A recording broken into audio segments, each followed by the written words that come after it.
بسم اللہ الرحمن الرحیم۔ السلام علیکم۔ رسول اللہ صلی اللہ علیہ وآلہ وسلم نے ارشاد فرمایا، حضرت ابو ہریرہ رضی اللہ تعالیٰ عنہ سے روایت ہے کہ میں نے رسول اللہ صلی اللہ علیہ وآلہ وسلم کو یہ ارشاد فرماتے ہوئے سنا، ایک مسلمان کے دوسرے مسلمان پر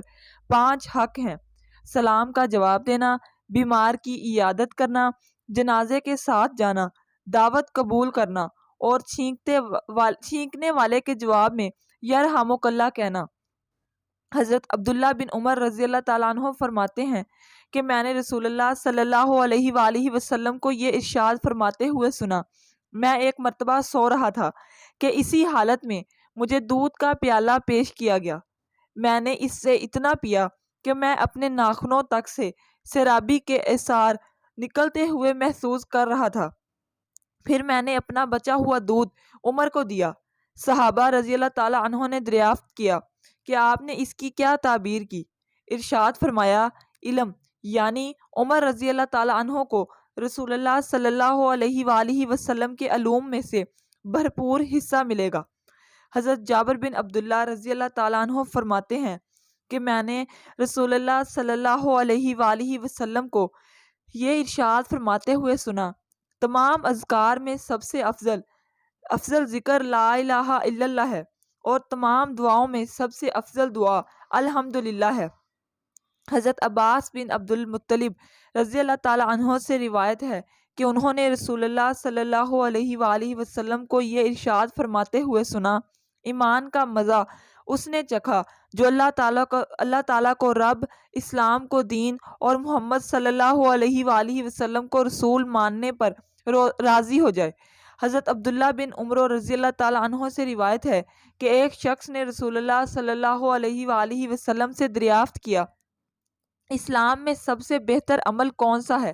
ارشاد فرمایا، کھانا کھلانا اور ہر ایک کو سلام کرنا، خواہ اس سے تمہاری جان پہچان ہو یا نہ ہو۔ حضرت ابو موسیٰ رضی اللہ تعالیٰ عنہ سے روایت کرتے ہیں کہ نبی کریم صلی اللہ علیہ وآلہ وسلم نے ارشاد فرمایا، جو شخص اللہ تعالیٰ کا ذکر کرتا ہے اور جو ذکر نہیں کرتا، ان دونوں کی مثال زندہ اور مردے کی طرح ہے، ذکر کرنے والا زندہ اور ذکر نہ کرنے والا مردہ ہے۔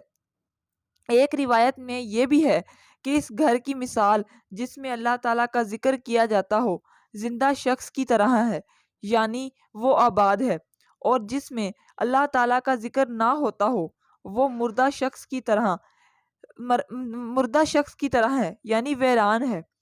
حضرت انس بن مالک رضی اللہ تعالیٰ عنہ سے روایت ہے کہ رسول اللہ صلی اللہ تعالیٰ علیہ وآلہ وسلم نے ارشاد فرمایا، اذان اور اقامت کے درمیانی وقت میں دعا رد نہیں ہوتی، یعنی قبول ہوتی ہے۔ صحابہ کرام رضی اللہ تعالیٰ عنہ نے عرض کیا، یا رسول اللہ صلی اللہ علیہ وآلہ وسلم، ہم کیا دعا مانگیں؟ تو آپ صلی اللہ علیہ وآلہ وسلم نے ارشاد فرمایا، اللہ تعالیٰ سے دنیا اور آخرت کی عافیت مانگا کرو۔ حضرت ابو ہریرہ رضی اللہ تعالیٰ عنہ سے روایت ہے کہ نبی کریم صلی اللہ تعالیٰ علیہ وآلہ وسلم نے ارشاد فرمایا، 3 دعائیں خاص طور پر قبول کی جاتی ہیں جن کے قبول ہونے پر ارشاد فرمایا 3 دعائیں خاص طور پر قبول کی جاتی ہیں جن کے قبول ہونے پر کوئی شک نہیں ہوتا: اولاد کے حق میں ماں کی دعا، مسافر کی دعا اور مظلوم کی دعا۔ اللہ تعالیٰ سے دعا ہے کہ اللہ تعالیٰ ہمیں ان احادیث پر عمل کرنے کی توفیق عطا فرمائے۔ آمین ثم آمین۔